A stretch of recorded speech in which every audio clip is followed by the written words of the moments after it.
Hello friends, study with bank के current affair session में आपका स्वागत है। ये current affair SSC, banking, railway, state PCS, CDS, CAPF, NDA और अदर कॉम्पिटिटिव एग्जाम आदि में सहायक होंगे। आज की डेट है 25 अक्टूबर 2021। तो चलिए आज का करंट अफेयर शुरू करते हैं। आज का पहला प्रश्न है, हाल ही में किसने आयुध निदेशालय समन्वय और सेवा के पहले महानिदेशक के रूप में कार्यभार संभाला है? Option A ER Sheikh, option B Rajkumar Singh, option C Kabir Khan, option D Imtiaz Ali. देखिए, हाल ही में ER शेख ने आयुध निदेशालय समन्वय और सेवा के पहले महानिदेशक के रूप में कार्यभार संभाला है। यह आयुध निर्माणी बोर्ड की समाप्ति के बाद नवनिर्मित इकाई है। ER शेख 1984 बैच के एक भारतीय आयुध निर्माणी सेवा अधिकारी है। रक्षा मंत्रालय के अनुसार आयुध निदेशालय आयुध निर्माणी बोर्ड का उत्तराधिकारी संगठन है। भारत सरकार ने 1 अक्टूबर 2021 को आयुध निर्माणी बोर्ड को भंग कर दिया था और उसकी समग्र संपत्ति प्रबंधन कर्मचारियों की साथ नवस्थापित रक्षा सार्वजनिक क्षेत्र के उपक्रमों में स्थानांतरित कर दिया गया था।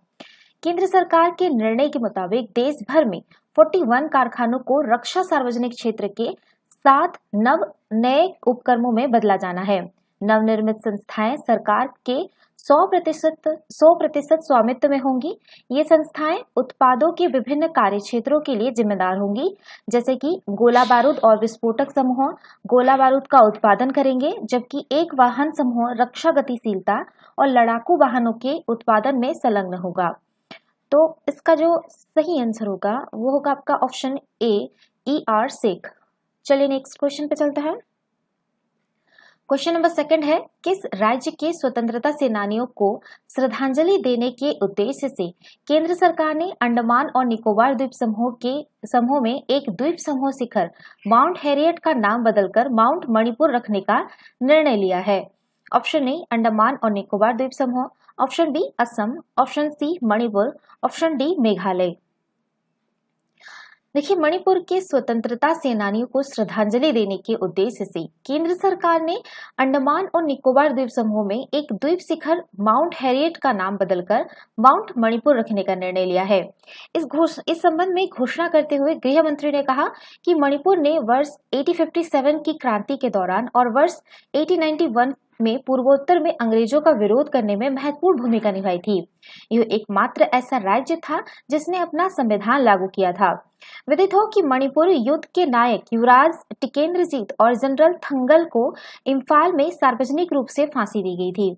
माउंट हैरियट, जो कि अब माउंट मणिपुर हो गया है, अंडमान और निकोबार द्वीप समूह की तीसरी सबसे ऊंची द्वीप चोटी है, जहां एंग्लो मणिपुरी युद्ध 1891 के दौरान मणिपुर के महाराजा कुलचंद्र सिंह को 22 अन्य स्वतंत्रता सेनानियों को कैद किया गया था।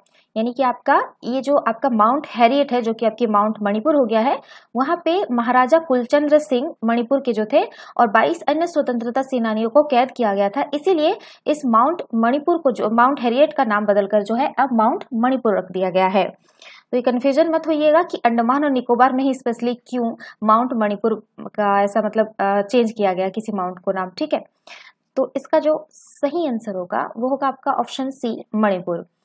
चलिए नेक्स्ट क्वेश्चन पे चलते हैं। क्वेश्चन नंबर 3 है, किस राज्य ने हाल ही में दुबई सरकार के साथ रियल एस्टेट एवं औद्योगिक पार्कों के विकास हेतु एक समझौता ज्ञापन पर हस्ताक्षर किए हैं?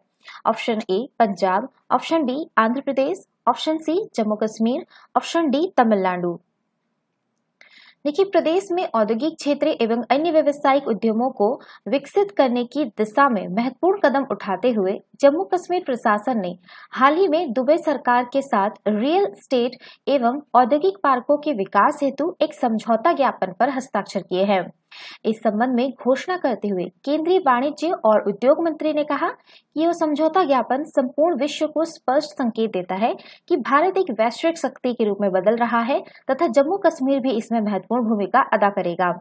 दुबई सरकार के साथ हुआ यह समझौता रियल एस्टेट विकास, औद्योगिक पार्क, IT टावर, बहुउद्देशीय टावर, रसद, मेडिकल कॉलेज और सुपर स्पेशलिटी अस्पतालों को कवर करता है। सरकार को उम्मीद है कि इस समझौते के माध्यम से प्रदेश में निवेश को भी बढ़ावा मिल सकेगा। साथ ही यह समझौता जम्मू कश्मीर के औद्योगिकरण एवं सतत विकास की दिशा में प्रगति करने में भी मदद करेगा। तो इसका जो सही आंसर होगा वो होगा आपका ऑप्शन सी, जम्मू एवं कश्मीर, जम्मू कश्मीर। चलिए नेक्स्ट क्वेश्चन पे चलते हैं। कौन सा संग्रहालय जल्द ही एक प्रमुख प्रदर्शनी में आकाशीय सितारों की दुनिया का सबसे पुराना नक्शा प्रदर्शित करेगा? ऑप्शन ए ब्रिटिश संग्रहालय, ऑप्शन बी न्यूयॉर्क संग्रहालय, ऑप्शन सी पेरिस संग्रहालय, ऑप्शन डी दिल्ली संग्रहालय। देखिए, ब्रिटिश संग्रहालय जल्द ही एक प्रमुख प्रदर्शनी में आकाशीय सितारों की दुनिया का सबसे पुराना नक्शा प्रदर्शित करेगा।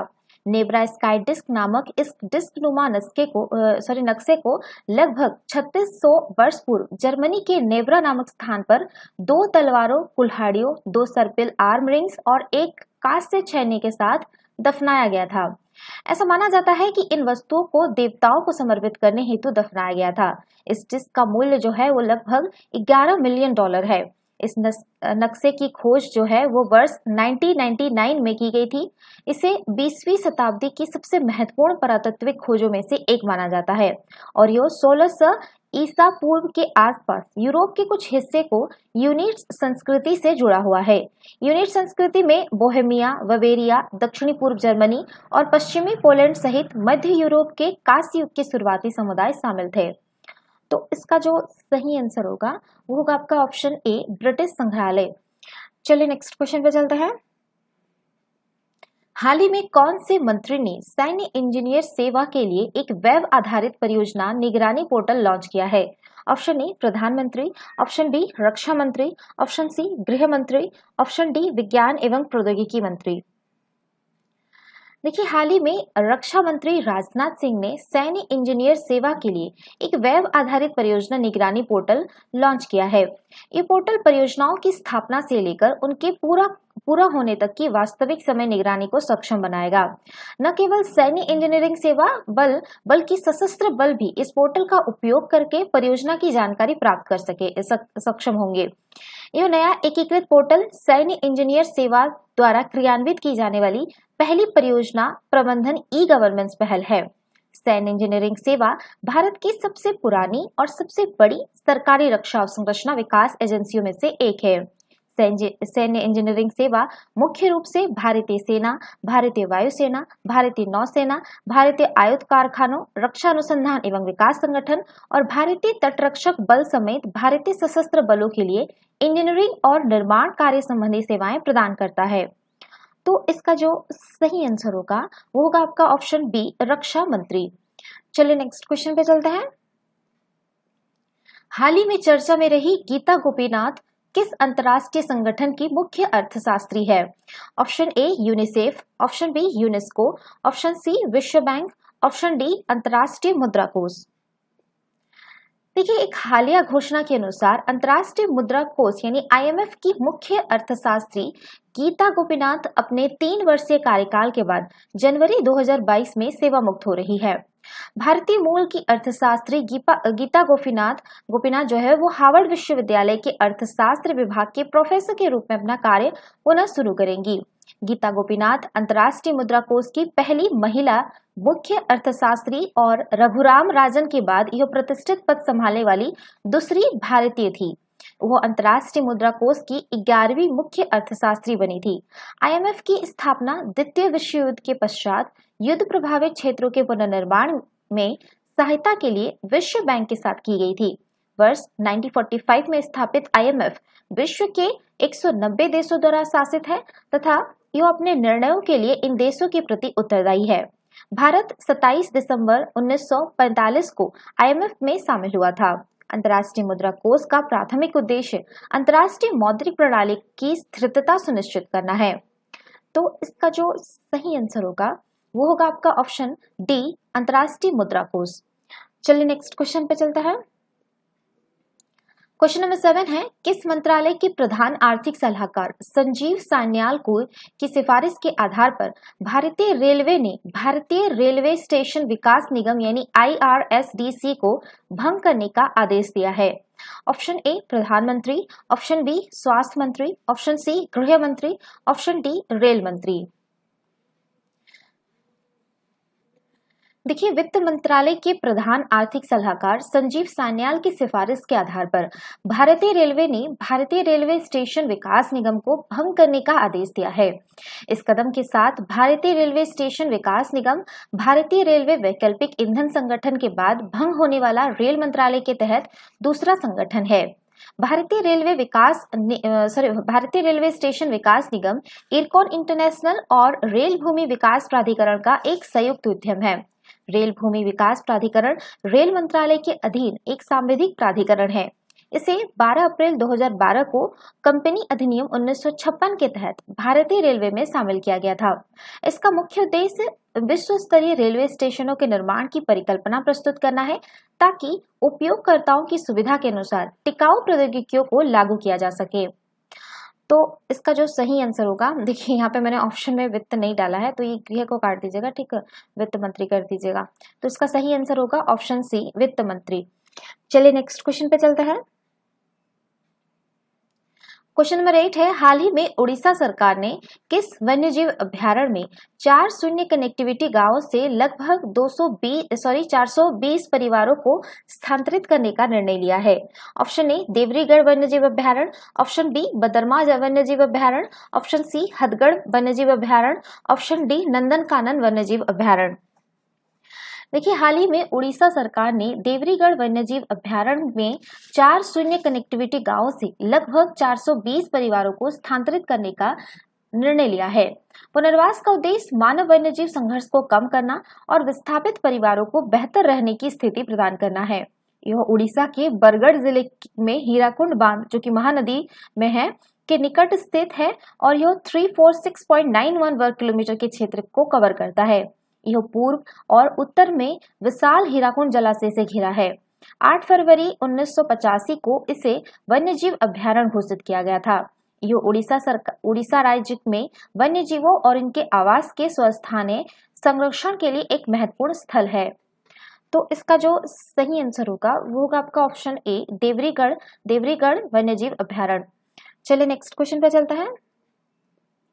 क्वेश्चन नंबर 9 है, भारत ने 22 अक्टूबर 2021 को जयनगर कुर्था रेलवे लिंक को औपचारिक रूप से कौन से देश की सरकार को सौंप दिया है? Option A Bhutan, option B Pakistan, option C Nepal, option D Bangladesh. देखिए, भारत ने 22 अक्टूबर 2021 को जयनगर कुर्था रेलवे लिंक को औपचारिक रूप से नेपाल सरकार को सौंप दिया। इस रेलवे लिंक के निर्माण की फंडिंग भारत सरकार द्वारा की गई है।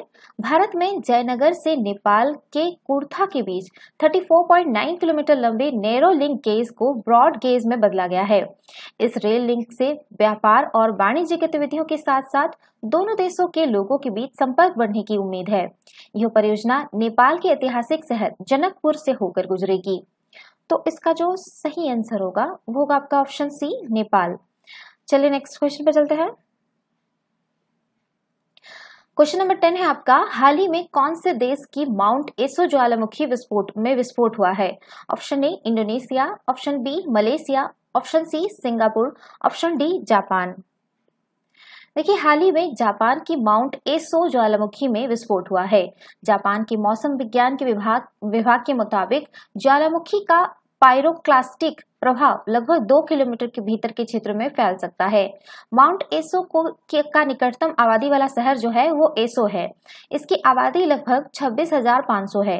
माउंट एसो में इससे पूर्व वर्ष 2019 में एक छोटा सा विस्फोट हुआ था, जबकि बीते लगभग 90 वर्षों में जापान की सबसे भीषण ज्वालामुखी आपदा सितंबर 2014 की माउंट ओटेंग में देखने को मिली थी, जिसमें कुल 63 लोगों की मृत्यु हुई थी। दुनिया के 6 या उससे अधिक तीव्रता से भूकंपों का लगभग 20% जापान में दर्ज किए जाते हैं। तो इसका जो सही आंसर होगा वो होगा आपका ऑप्शन डी, जापान। तो ये था इसके करंट अफेयर। वीडियो पसंद आए तो लाइक, शेयर और कमेंट करना ना भूले। साथ ही साथ चैनल को सब्सक्राइब करना ना भूले। Thanks for watching. Have a nice day. Take care.